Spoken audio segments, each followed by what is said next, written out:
my friends. I'm Sheila Pearl, the Love Doctor, and let's talk about making love better.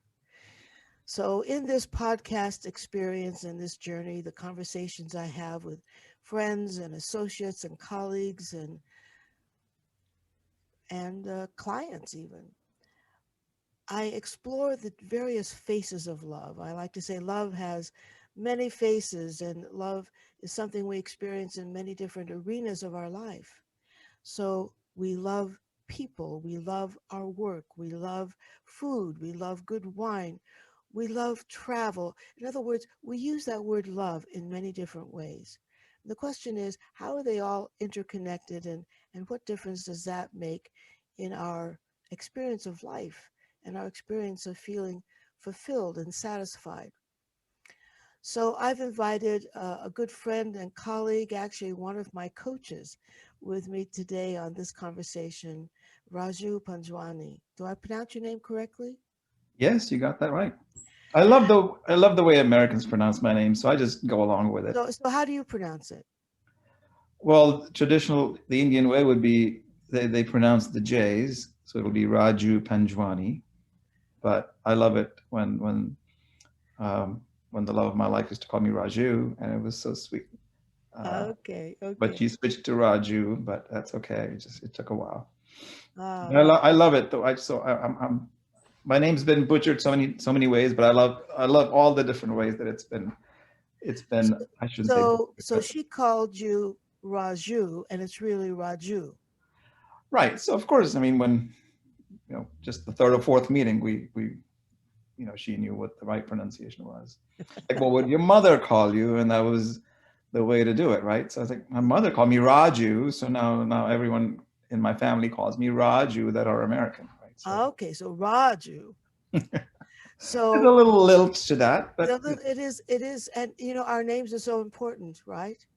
So, let's jump right in, Raju, because you referred to the love of your life. mm, And one of the connections you and I have, one of the sweet bonds that you and I have, is that we're both widowed. mhm, And we're widowed from life partners who were, for both of us, the love of our lives. mm. And that experience, whether it's a year or 32 years for me, I don't know how many years you were married to your love, I was with her for 21 years. right? So we understand, because of our experience, that life is not about time, it is about magic. Yeah. Mhm. And that's what I've learned. And I know in my conversations with you, Raju, that that's part of your experience as well. That what we have experienced in having lived with and experienced the love of our lives with the love of our lives, it was an experience that no one can take away from us. Mhm. And it's with us in many different ways all the time.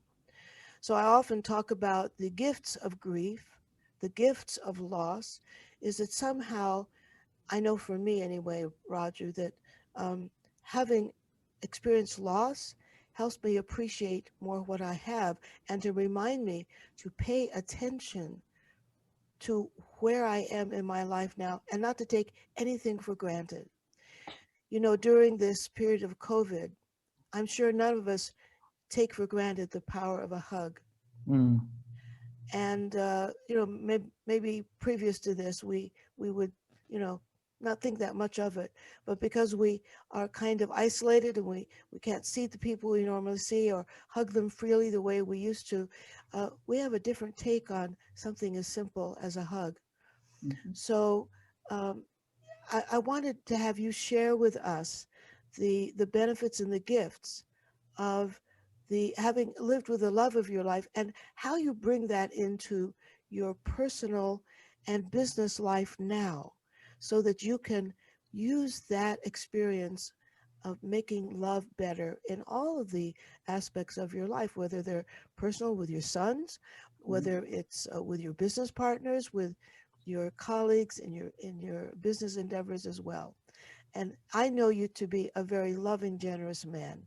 And as Eric Fromm says in his wonderful book, The Art of Loving, Love is an attitude, it is a way of being, it is your sacred uniqueness. So, talk Mm. to us about your experience of love. Well, maybe there are some contrasts that lead us to then discover certain things about ourselves. I was going to go back to your word magic, the magic of life. For me, is about until I met this woman in 1993. I just had this idea of love in the romantic sense first, of having had an arranged marriage that, not to say that the arranged marriage was a bad thing. Um, it was just a destructive sort of a relationship in the sense it was just bad chemistry. Things do work out among the arranged marriages, and things don't work out in even love marriages. So for me, I had just had this unrequited sense in my heart that all I knew about love was in the movies and the books that I read about love, and it was just this magic of love that some people talked about. It wasn't until I met Kim on a New York subway, and it was a chance that she started talking to me. I wasn't talking to anybody on subways. I'd lived here enough 15 or 18 years in New York to know that you don't talk to people on the subway. But here was this person starting to, laugh and smile, and I said, you know, are you talking to me? And so without going through the detail of that story, but that's where it hit. And that evening when I went home, I only had this 20-minute chance encounter with this woman who was from out of town visiting, well, had been visiting and then lived here for a couple of years. And so she was relatively new to the city.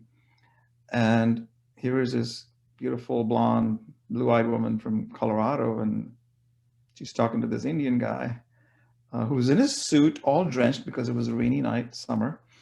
And I could not sleep that night. And all it was is how much can you talk in a first conversation? It was just, what do you do? Where do you work? Sort of thing. And she was doing her PhD at Columbia, and I was, going back home, and actually had a date that night. And I was so disturbed that the next day I'd cancel all my dates. And I don't even know. I mean, I hadn't set up a date with her yet. And I was like, I think I'm done. But I knew how to reach her. She knew how to reach me. I had given her my number, but I didn't take her number, but I knew how to find her. And so the magic happened to me that day. And I had no other than the 20-minute conversation. So like, oh my God, what just happened to me? So much that when I first went out with her on a date, which was about a week later, and then I saw her every day for 47 days straight. Every waking time and free time that I had, I would just be with her. But on the second date, I just knew that I was going to marry her no matter what, uh, and find a way to be with her. So I'm sorry, I'm giving you all that context to just say that, hey, that's when magic happened. And I just knew that I was very blessed to have that, because a lot of people I knew, even married and seemingly happily married, did not have that real love. So, I'm going to jump in and notice out loud something else we have in common that I didn't know. Mm. My husband saw me from across a crowded room at the Waldorf Astoria lobby as I was coming toward friends. He didn't know that it was me who was coming towards them, but I was going to meet my roommate at Peacock Alley there, which is the Uh-huh. lounge. Of course. And he was with friends of my roommate. And so when he saw me, he poked Diane and he said, "You see that blonde over there? I'm going to marry her someday." And she What? said, "Oh, Aaron, don't be so silly. That's my roommate. She's coming to meet us." To which he said, "Well, that'll make it easier." Somehow Oh, lovely. he knew, Mm. and he didn't let go of that idea. I wanted nothing to do with him. Mm. Right? But we'll probably circle around to that intuitive hit that's a magical, sort of mysterious kind of intuitive, spiritual knowing that we can't really explain. Yeah. And perhaps later in our lives, we say, ah, that's what that was about. Mhm. So continue. Oh, so you mentioned that either there is a shift that happens when you have that some inexplicable experience in your life that causes you to feel a certain way that is not that's seemingly very poorly conveyed and described in movies and stories. But when you see that, you feel that, oh yeah, these two lovebirds feel that love for each other. Or you mentioned, some sort of a gift that happens when you have, when something happens like this, when it's you have grief because you lost your husband and I lost my wife. That it cracks you open in ways that is also very difficult to explain. Um, so I think the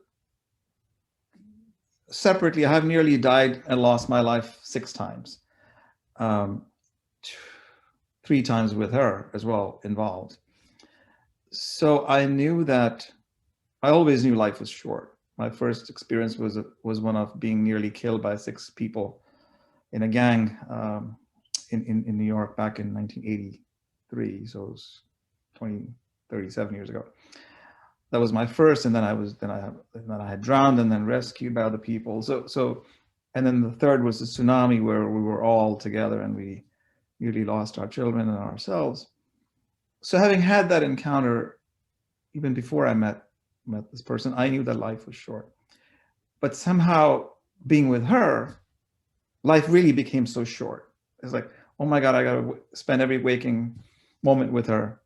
Not to say that we didn't have our, fights and, fun debates and arguments about things in life, but and now, of course, when someone passes, you feel, oh well, everything is the beautiful memory of that person. But I mean, we had our ups and downs, and that's all life is. But the love that I felt, her death really upset me in a big way. But more than that, living with her and knowing she was dying for 3 years, I died every day for those 3 years, to a point where I became so clinical in taking care of, when she had cancer, stage 4. Uh, that was the big shift for me, that I felt like she died when the diagnosis happened, and what else could we do to so I devoted whatever, we didn't know how long she was going to live, but so it turned out to be just over 3 years, and I just loved her even more. And then when she actually passed away, so in the 3 years, my kid when my kids were 9 and 13, boys were 9 and 13 when she got diagnosed, and so they saw her dying too every day for those 3 years. So they were a little bit older by the time she passed, but I didn't expect that when she would actually pass. And given that we're actually, I was very clinical, I had to do stuff that was, what a nurse would do day to day to day. And I had put my entire career and life on hold during that time, just to focus on my kids and her. I didn't realize when she died, there was really a big crack that opened up in my heart. And I felt like I got to know her after her death more than I got to know her while I was living with her. I don't know if Mm, you've had that experience. I have. Uh, so I don't know. I can't explain that, but suddenly I feel over these almost 6 years now that she's been gone, like I feel her everywhere. If I need to call on her, she's there. Hmm.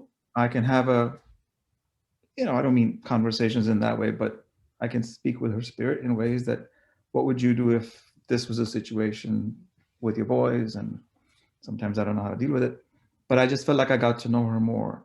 Um, and she was very unusual. I mean, I don't mean that because she's passed, but she was really an angel. And everyone knew her being an angel. She never talked about herself. Anyone who ever met her, even once, felt like she was her best friend or their best friend. So I don't know. I think when you have someone with you, perhaps you don't value them as much until they're gone, right? So I felt that. I felt that big loss.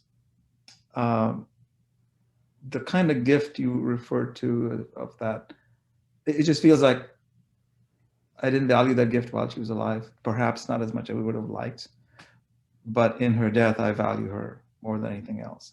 And that's also therefore exposed me to challenges in, in moving forward. I've had quite a few challenges in my dating life, of late and all of that. And so, yeah, I think there is, maybe you'll ask me the questions and I can answer, but I don't know where to go with it. But Well, what I'm hearing is so common for all of us, Raju, and that is, you value what you've lost once you've lost it, and when you're in the middle of the uh, living of your life, when you're, present to the day-to-day life that we have with anyone, uh, the ability to be present on different levels is often not there. So that's a reminder of the challenge that all of us have in mhm, moving forward to be aware that being present is a gift, as it were.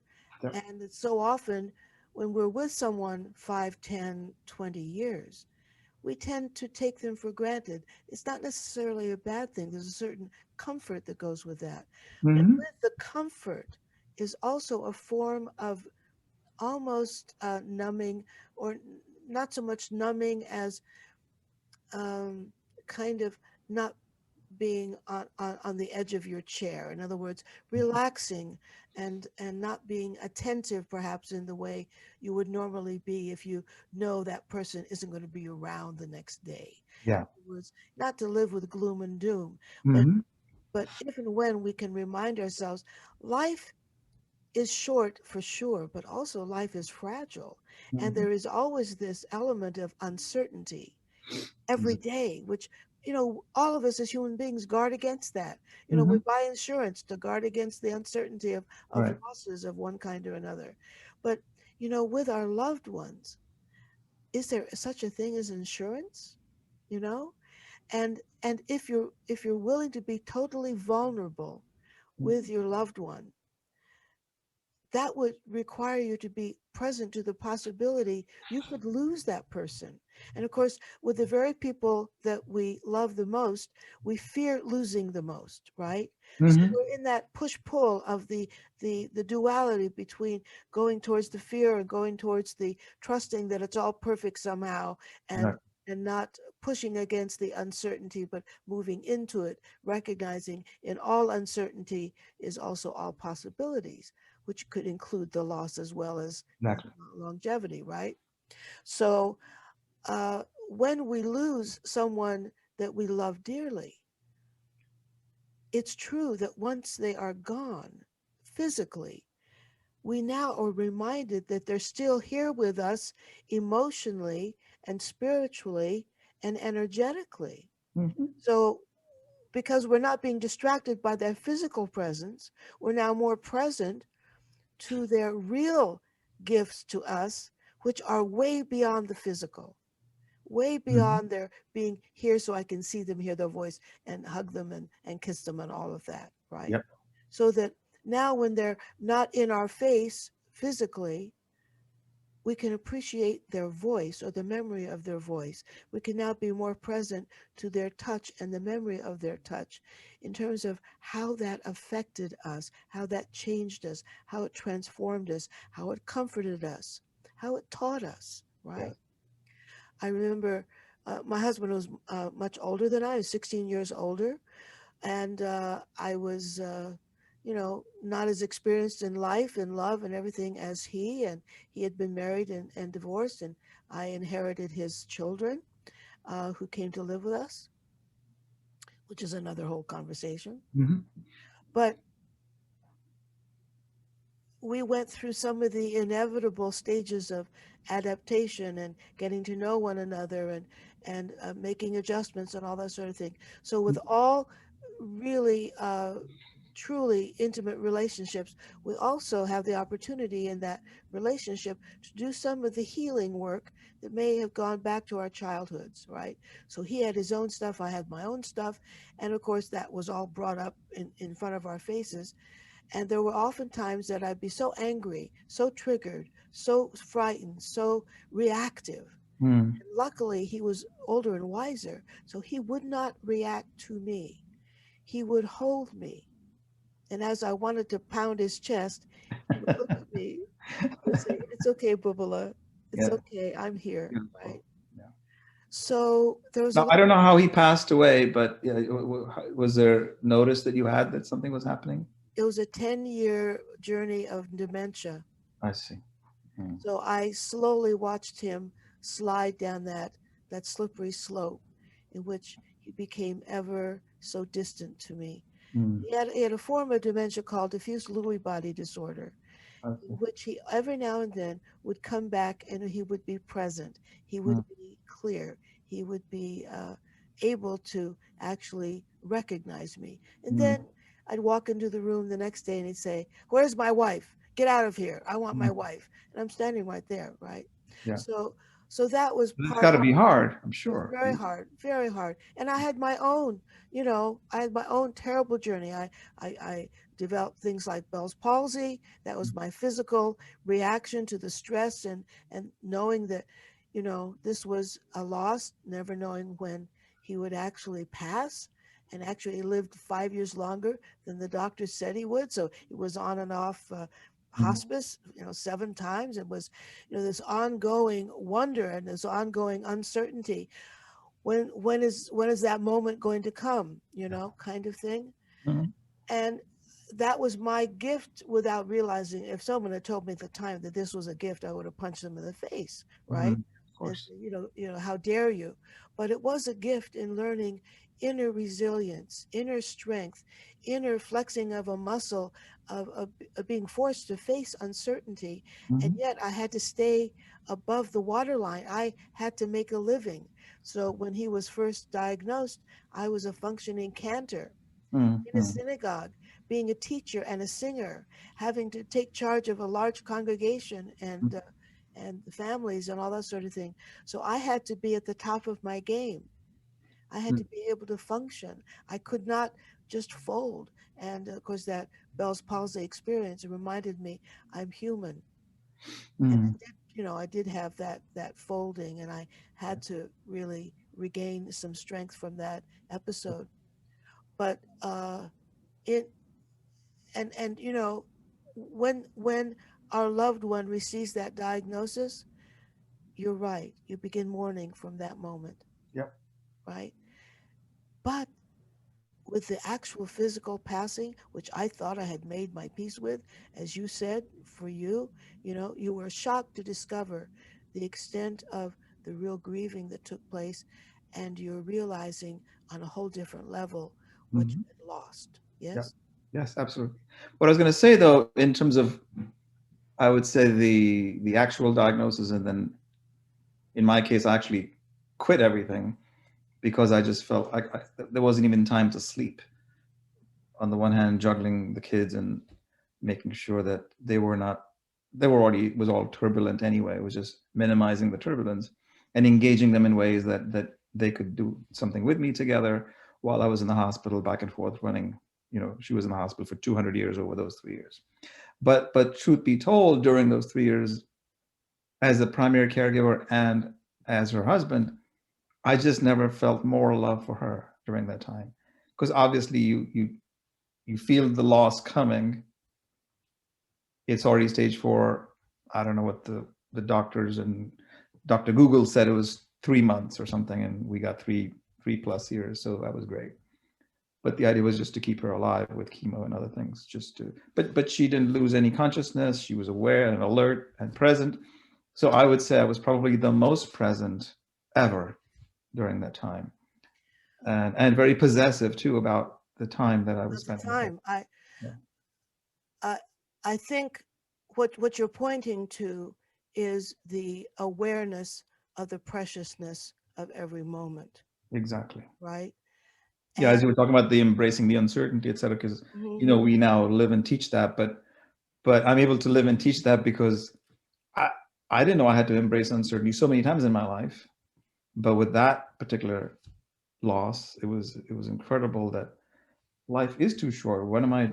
So the entire shift with my relationship with my not only my boys but my older kids, it's just it's incredible because I was really blessed to have the support of. I mean, that's when you call on the support and you get it. You can call on the support and not get it. I was I was I was open to support that I've never been. I felt so vulnerable, but in that vulnerability and sharing is also that I got a lot of people in the community to come and help us. Mostly because she was amazing, but also that they knew that it was going to be a hard road ahead. And then my kids and all were just totally. So you also attract because when you are open and vulnerable, you get that gift of connectivity with others too. And then with that connectivity, it that fosters greater empathy and compassion. Well, Exactly. um, when we're cracked open, Raju, Hmm. our defenses go out the window, Yeah. and we learn the value of surrender. It's almost like life is inviting us, sometimes insisting that we sit down at the table of surrender Hmm. with certain things, and the many times that you face death, uh, 6 times, as you have Yes. alluded to, you know, it you learn from those experiences previous to your dear wife and her illness and passing. You Hmm. already have become well acquainted with how precious and short life could be at any moment when you Hmm. least expect it, right? Yeah. So it's almost like life was preparing you before you had this experience with Kim to. Well, it certainly seems that way on reflection and hindsight.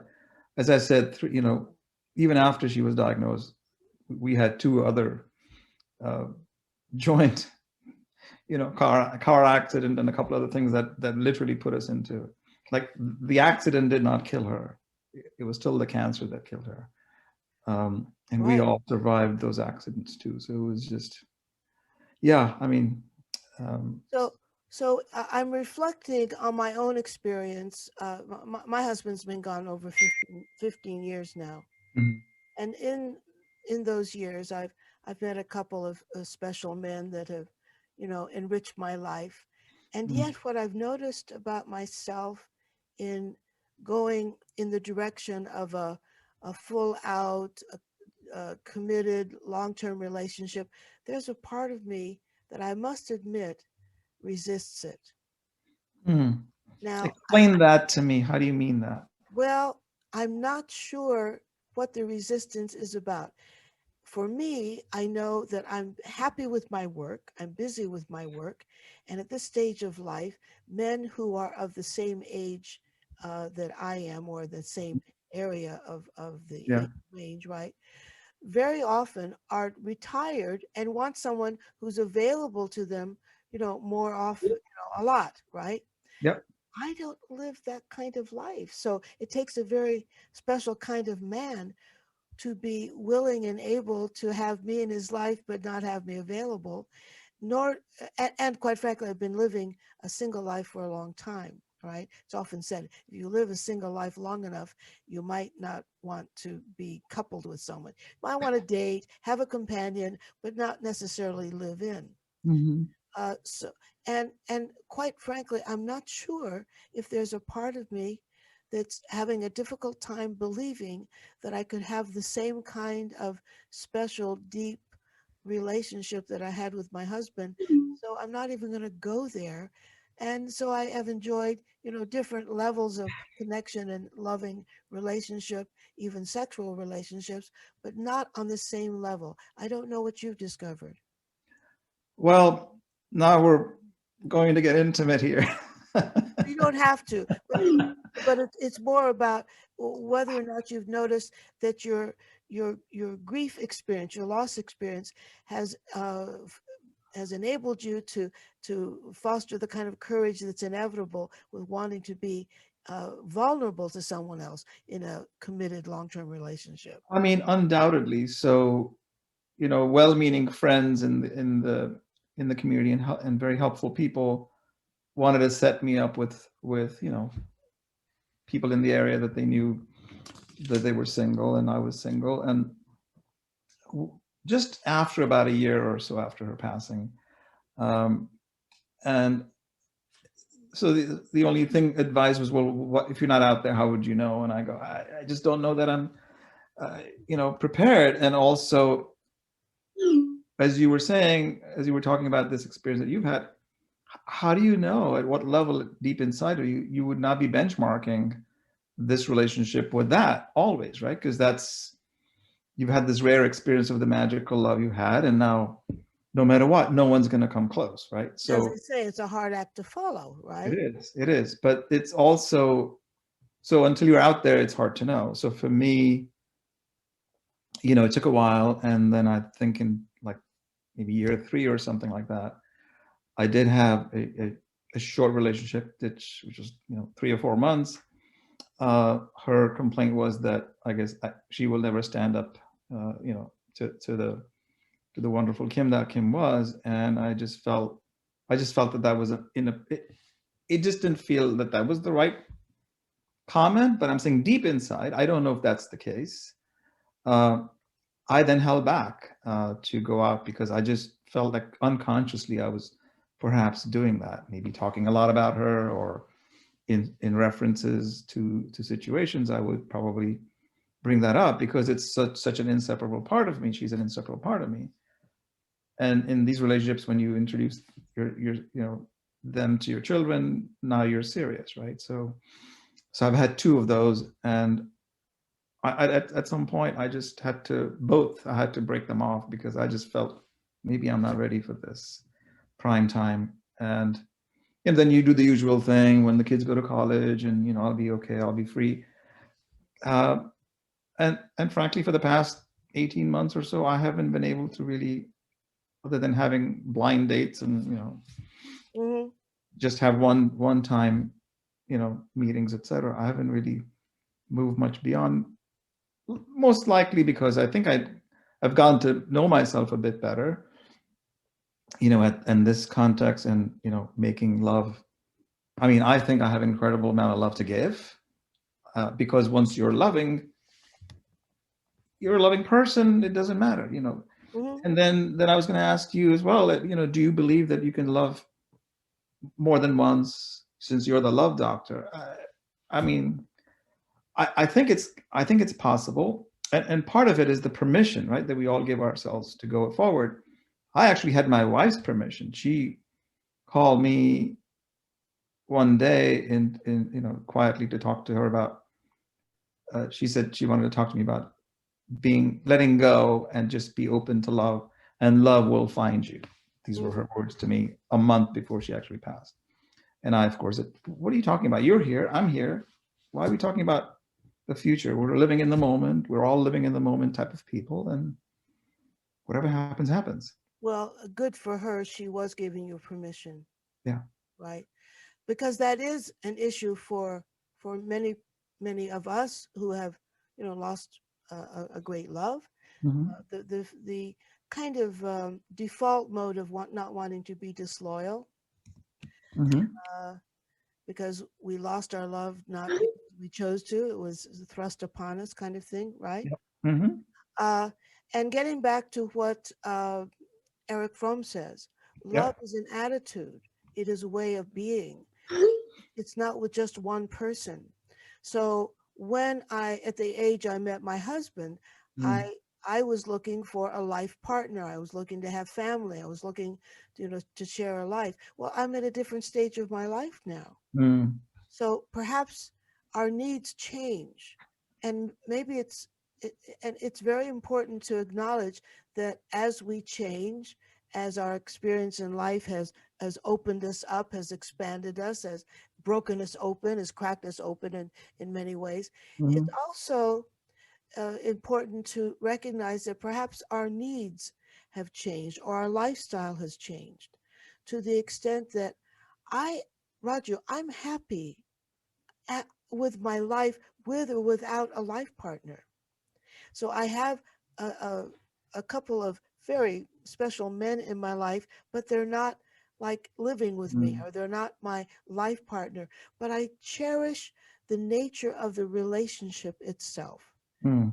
And so, without insisting that it has to be a particular way, my job is to be truthful with myself about myself at this point, asking myself, would I really want to live with someone full time at this stage of my life, having gotten used to being single and doing things my way in my time, having my schedule, and I'm often at it from 6 in the morning till 11 o'clock at night? Do I really want to have the complication that goes with adjusting to someone who might have an entirely different set of needs that maybe I don't want to have to adjust to, right? So Mm. I'm at this point, I am uh, kind of making my peace with where I am at this stage of my life, recognizing that I love many people Mm. dearly, and I enjoy the freedom to do so my way without insisting that it has to be in a so-called traditional setting. And So it's about the essence over the form, right? Is what you're saying. yes, exactly. So I feel like I'm open, right? The other person may not think so, but I think perhaps like you, we've all gotten used to being comfortable with ourselves. I'm a very happy person by myself, and but if someone hears that you're a happy person by yourself, so you don't really need anybody. So this neediness that where you sometimes you run into someone who's very, you feel like they're more needy than you are, also rubs off the wrong way.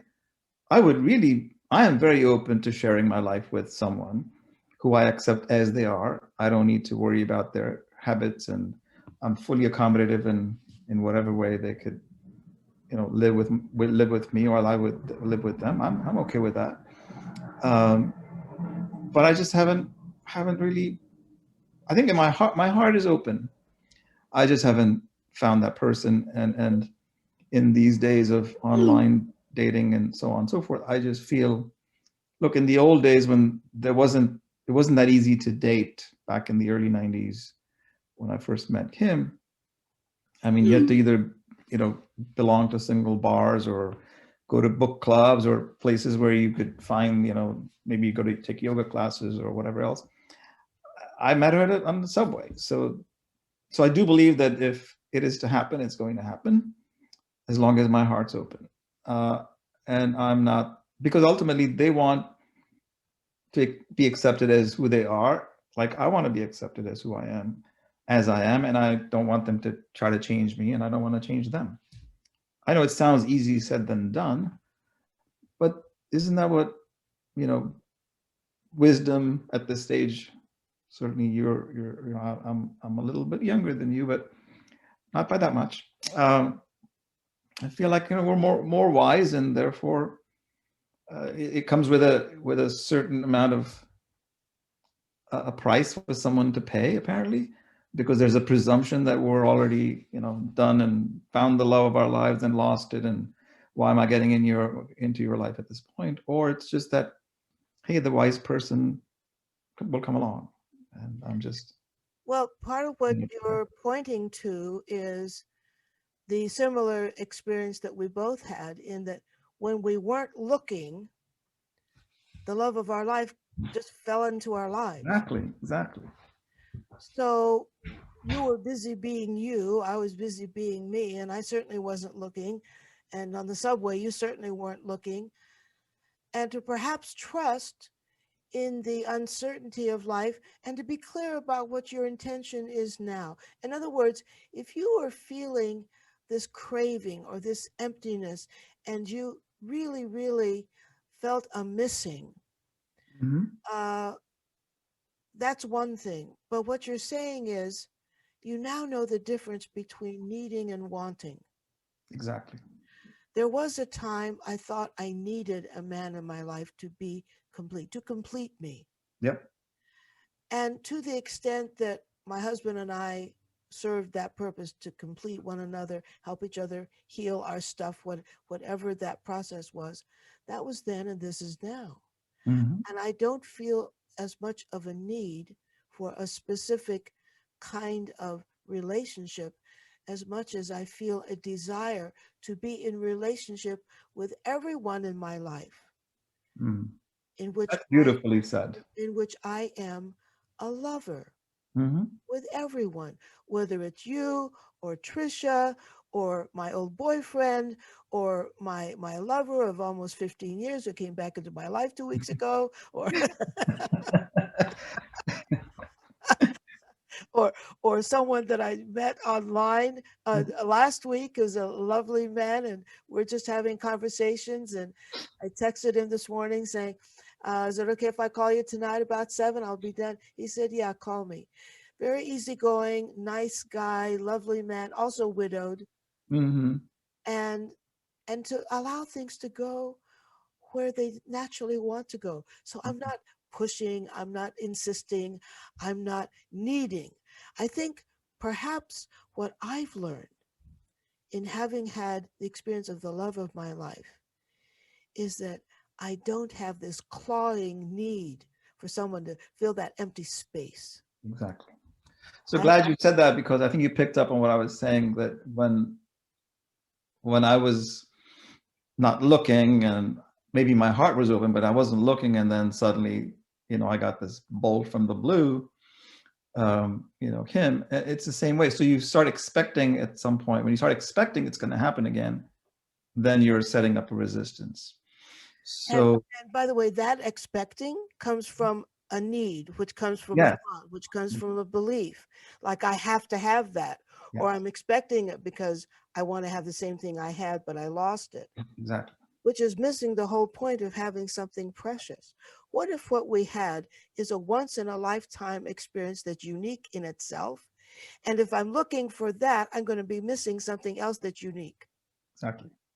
So I agree. So I think over these past 3 years, I feel like I'm releasing, I'm forgiving, and myself, and releasing any attachments to whatever it may be.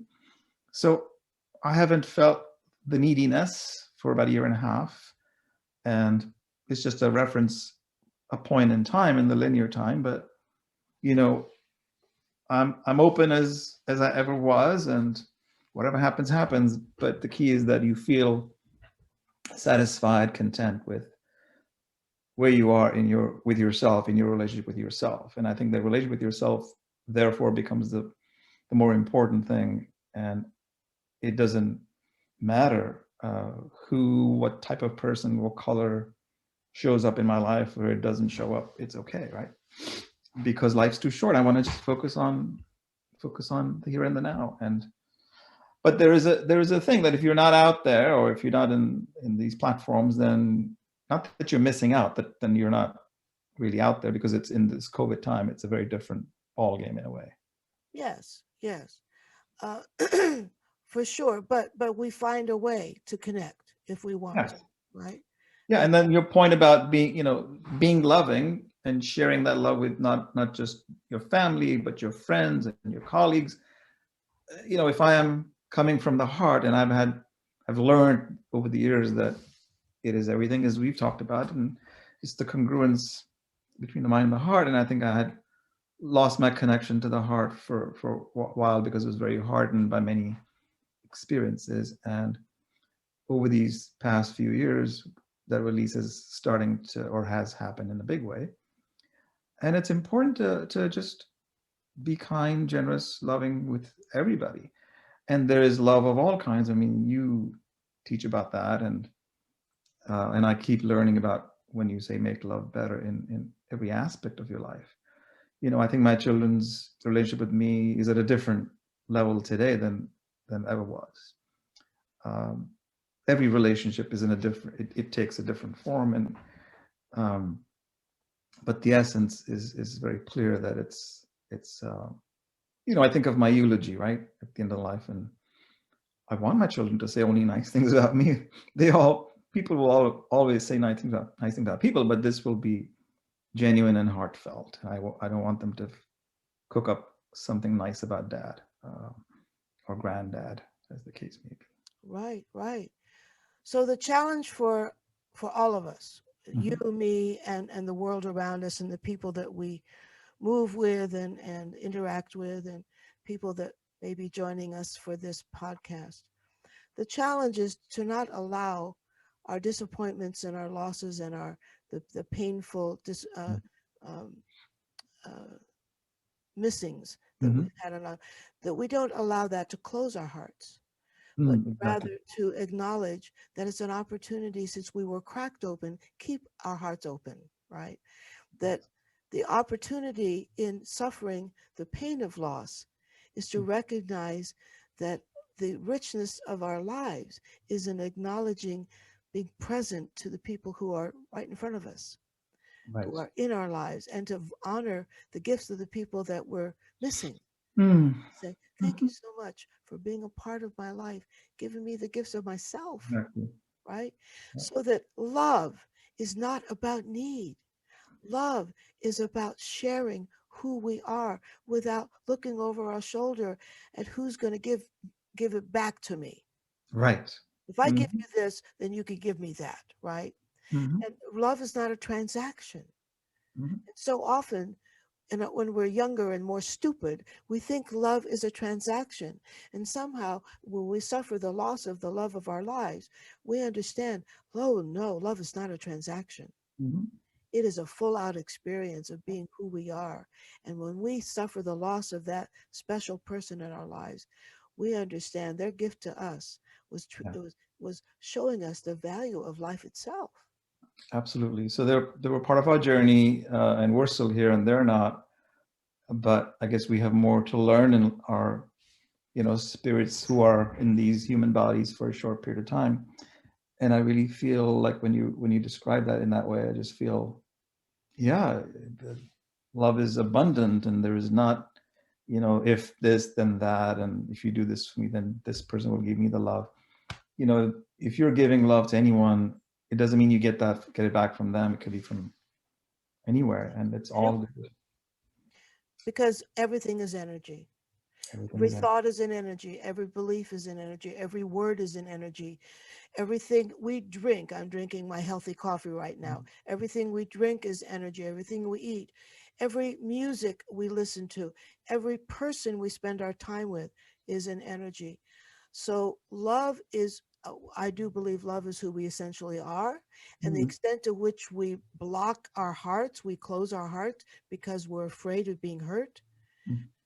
We're actually saying, I'm going to close my heart because I'm afraid of living. Yes. Yes. Because one of my teachers, Neil Donald Walsh, said, if you want guarantees, you don't want life.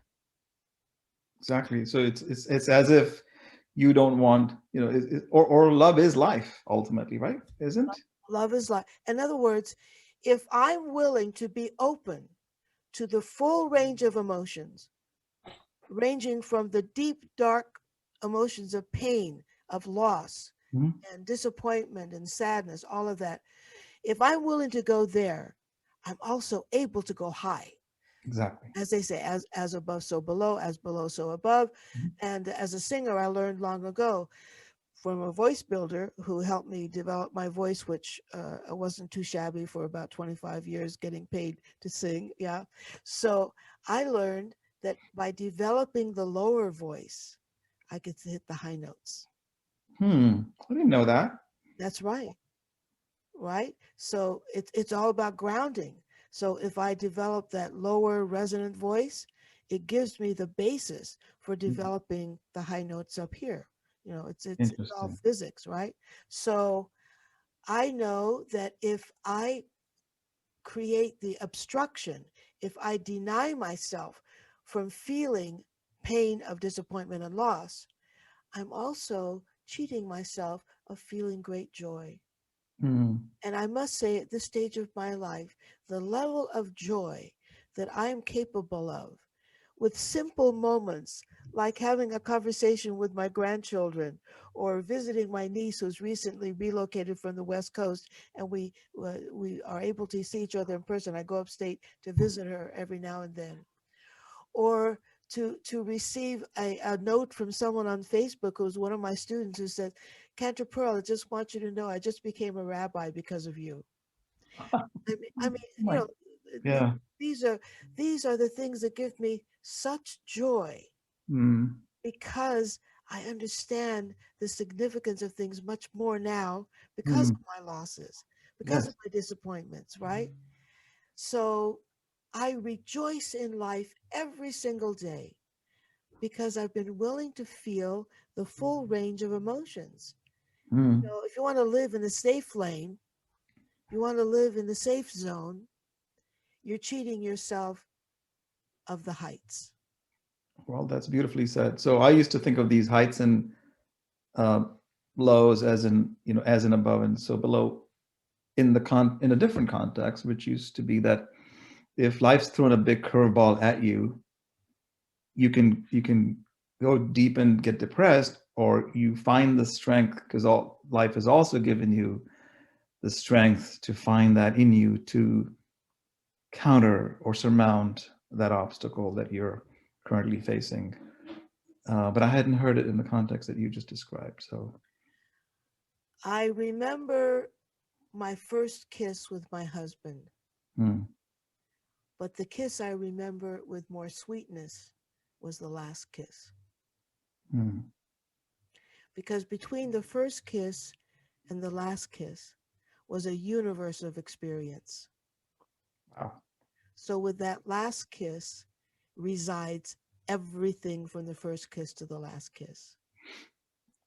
So, that to me is an example, a metaphor of how and why it's important to trust in the uncertainty. hmm, Take a chance, take a leap. You don't know where it's going. I love it when people say they just started to date and then one of them or the other will say, well, I don't know, where is this going? And my answer is, why don't you just let it go where it wants to go? Why are you trying to write the script in advance? right.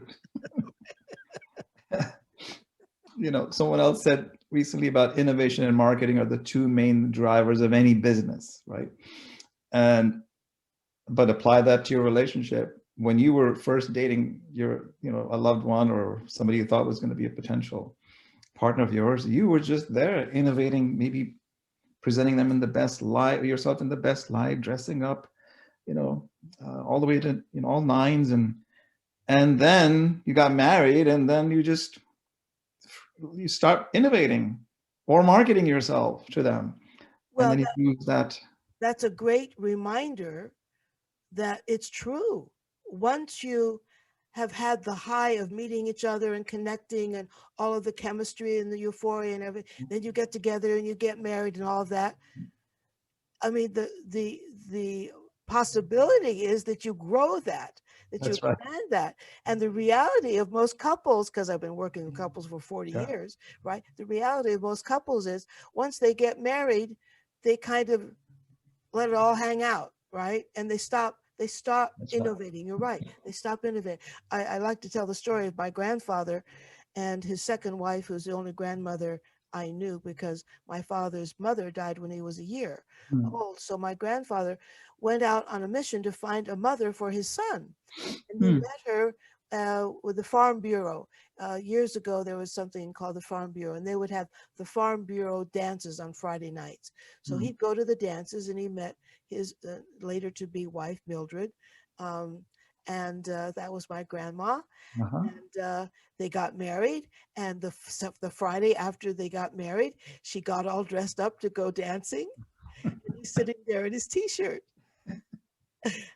and Oh. and he looks at her he says, where are you going? And she says, Ike, oh, you're not dressed. He said, where are you going? She said, well, we're going dancing. He's, no, we're married now. I think from that moment he was in deep trouble with her. She was Oh, really God. angry. Right. Well, I think I'm sure you've had those moments in your married life with your loving husband, and so did I. But I was very careful, knowing that you don't just want to let it hang out. So I mean, I did my best. It probably wasn't the best always to just keep it fresh and send her the love notes, but I used to send her completely out of the blue on sticky notes and little cards out of nowhere. And I did not believe giving gifts only during occasions, because that was always an expectation, whereas you just do something out of the blue at a completely nondescript time of the the year, and it just created, other wonderful things. So. I remember about 3 years into my marriage, and my husband and I were married in the midst of some crisis and tragedy, and his teenage children came to live with us, and it was Hmm. a very tumultuous time. It was very difficult. So, our wild, fantastic romance had become become a very stressful life with all kinds of complications and Hmm. hard work and difficulties and family issues and stuff. So I was bereft. Mm. I was inconsolable. I was convinced that our great romance was dead, that it was all over, and I was curled up in the chair in our bedroom, kind of in a fetal position, crying. Mm. And he walked in one day and he said, "Bubalo, what's the matter?" "Ah, it's all over. It's all dead. It's all beyond." He said, and he gathered me in his arms, just like he did all the times I wanted to pound on his chest. He said, "I know we've been having some rough times, and I haven't been paying attention to you as my sweetheart. So Mm. let's reinvent our marriage, and let's consider this the beginning of the next chapter." And from that point on, he really took charge of paying attention to date night. And by the way, before that, he'd always pick me up a little something. He was always thinking of me. He'd, Mm. go into a store and see something he thought I'd like. And he had great taste, and he would bring something home. No reason, you know. Uh, and it did make a difference. Mm. But it's because of his choosing to be more present, and not just with getting gifts or whatever, and also his great sense of humor. Mm. And it really goes to, we all need to be seen and heard. We all need to be Oh understood. yes. Hmm. And he did see and hear me, and he did understand me, and that was a great gift. Mm. Because and that persisted throughout his illness. you know so that was very, very precious. I remember the day he decided to stop eating, I knew he had decided this was it. Mm. It was almost this, he was conscious, he was awake, he was aware. And I Wow. came into his room. I said, "Lenore tells me," that was his nurse, "tells me that you refuse to eat." He said, "That's right." I said, "Are you Mm. ready? Are you ready to go now?" "Yes, I am." Wow. I said, "You're not afraid?" "No more." Mm. And he looked at me with clear eyes and he said, "And I will be with you forever. I love you." And 2 days later, he Wow. That's almost walked verbatim what Tim told me. Yeah. I'm always with you. Yeah. And you know something? There's one. What? He Yeah. is. He is with me. Hmm. Yeah. Yeah. I Sheila see him Pearl. very often when I'm officiating at a funeral or a wedding. He was a rabbi, taught me a lot of what I learned to do. I feel like he's standing, he's got his hand on my shoulder. I officiated a funeral a couple weeks ago, and I felt he was right with me. Mm. When I talked to my grandson, look, just kind of, just very much like my husband. I feel like my husband's right there smiling. "You see, we done good, Sheila. We done good." I was gonna tell you something on a lighter note here. That anytime we had an argument that we were, it was mostly about a couple of different things in our lives. It's either about how to bring up children, because I've had two and you haven't had one. And I'm telling you how that worked and that worked. So oftentimes she had an incredible way to disarm you with one sentence. Are we on the same side or not? Oh, that's a great line. Like, oh, Oh, what do you mean? We're arguing, but we're on the same side. So what are we arguing about? Okay, you may have a different point of view, or you can just say that's an interesting point of view, because I tend to be very sometimes judgmental, presumptuous, and that's kind of how it was, but I probably still am. But the thing is that have a point of view. That's an interesting point of view. uh, you mentioned Neil Walsh. Is that the guy you just? Neil Donald Walsh, yes. No, I used to read about him, and I read a couple of his things too. So he talks about affirmations as opposed to affirmations. One of them was this, um, you know coming out of this whole thing about coming on, being on one side or on the other side. What are you arguing about? And are you on the same mission or not? And it would just completely, so it was that and the sense of humor. She would start laughing when we're in the middle of an angry, argument. It's like, what are you laughing about? Oh, come on, lighten up, and just like you change your state, you suddenly change the whole situation. You're reminding me of a time we were about 20 some years into our marriage, and there had been a buildup of something that annoyed me over the years. And it's in the context of what some people talk about wabi sabi. Ariel Ford has written a book about wabi sabi, and the notion of wabi sabi is that if you have a precious vase and it falls and cracks, you repair it with gold, Hmm. and that gold makes it even more valuable because now it's fallen and it cracked and it's been repaired. So now it's even more precious. So she tells the story of uh, the poppy seeds that a husband and wife are in their beautiful white kitchen, and everything's white, and Margie's husband David loves poppy seed bagels. So every time he brings his poppy seed bagels home from the bakery and he slices them open, it leaves these little black poppy seeds all over the place. And so, this is over a period of many years, and it's very annoying to her because she loves her white kitchen and now she has to clean it all up. And then when David dies, Mm. he misses the poppy seeds. Oh. So anyway, so I'm telling the story for a reason. So over the years, my husband, God bless him, he'd leave the tops off of the ketchup and the mustard and the mayonnaise. It drive me crazy. And I'll constantly complain, can't you just put the lids back on the mayonnaise, the mustard, and the ketchup? And one day I was in the kitchen and there those lids were there and everything else was in the refrigerator, but the lids were sitting there. I said, Aaron, can't you ever put the lids back? And I was, kind of raising my voice. He said, Bubla, come here, sit down, talk to me. On the overall scheme of things, how's our marriage doing? Is it 80-20? Is it 70-30? Is it 90-10? I said, well, about 80-20. He said, okay, why don't you focus on the 80? Well, that's the kind of thing that So that was his way of It, disarming you and saying what's important. he hastened to say, hastened to say, I'm sorry. I don't mean to annoy you. I'm busy making my sandwich and I forget. Yeah, I want to go through stories with Kim because if she ever made breakfast, it was basically a toast or something for the kids.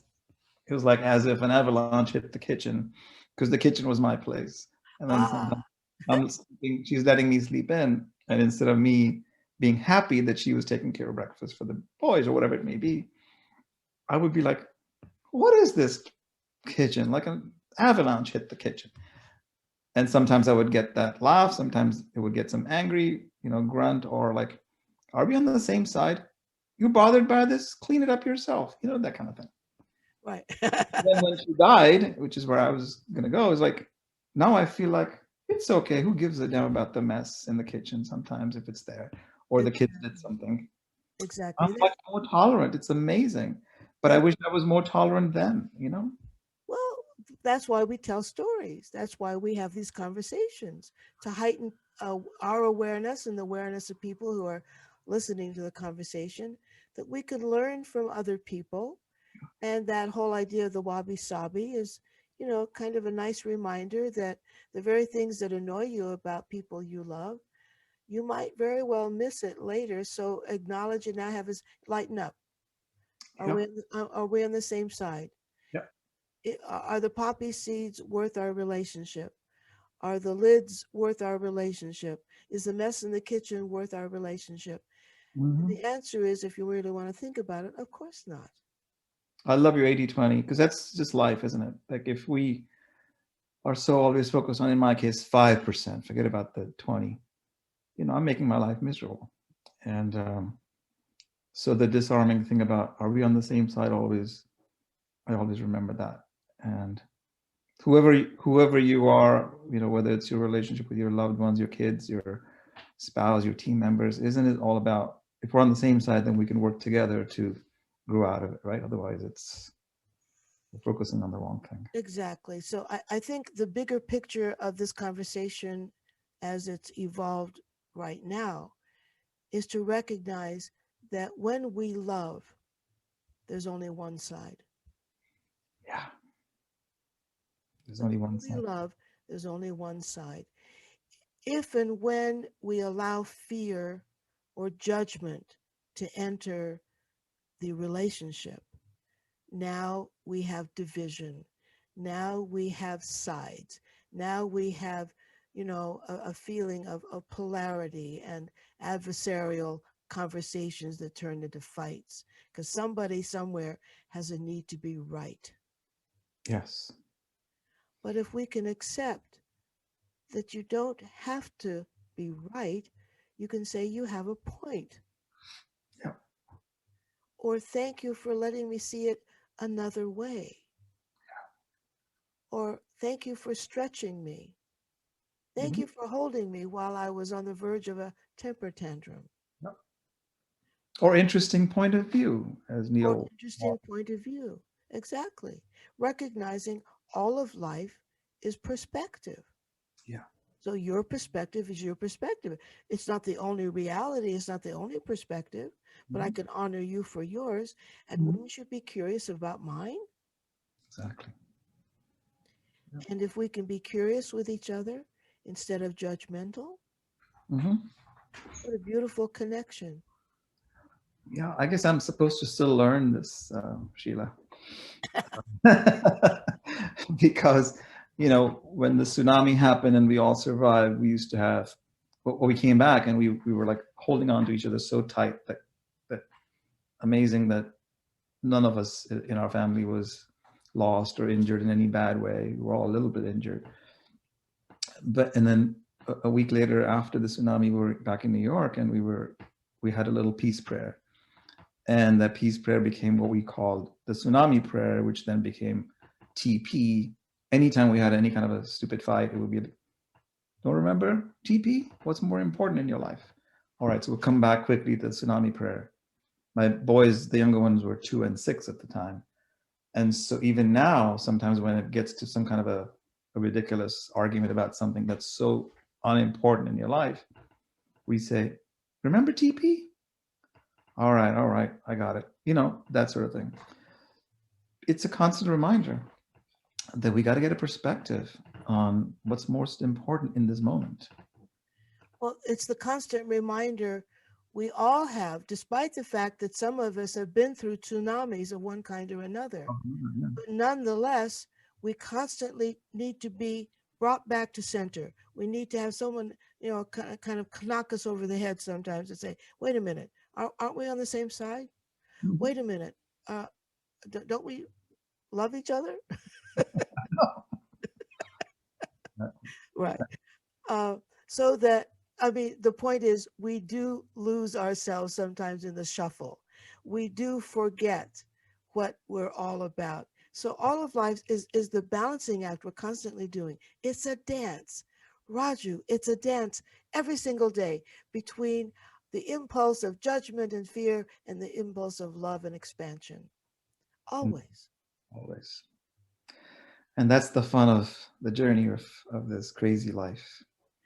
So, Raju, would you please, we could have this conversation for a Yeah. very long time, so we'll probably need part two. But right now, I'm just mindful of the time, and I would like for you to be able to share with our audience what it is you are about in the world and how they can find you. You can find me in many places, but I will right now ask you to find me on livemasterminds.com, where my business partner and friend Trisha Ramos and I, you know, we are out there helping leaders, business leaders, uh, people who are would-be entrepreneurs or want to get more out of life. Either life affects their business or business affects their life, vice versa. It's about self-mastery, and so that's what we teach. So livemasterminds.com. and and there's other ways to find me, but I think this would be a great place to. Wonderful. Well, I can attest to the fact that you have masterful, beautiful programs of which I've been a part, and you are one of my coaches, and I honor you and bless you and love you dearly. And we are friends, and we Yeah, honor you, and we really love you, Sheila. thank you. Part of So, our lives. everyone, until next time, this is Sheila Pearl, the Love Doctor, talking about making love better. Bye for now.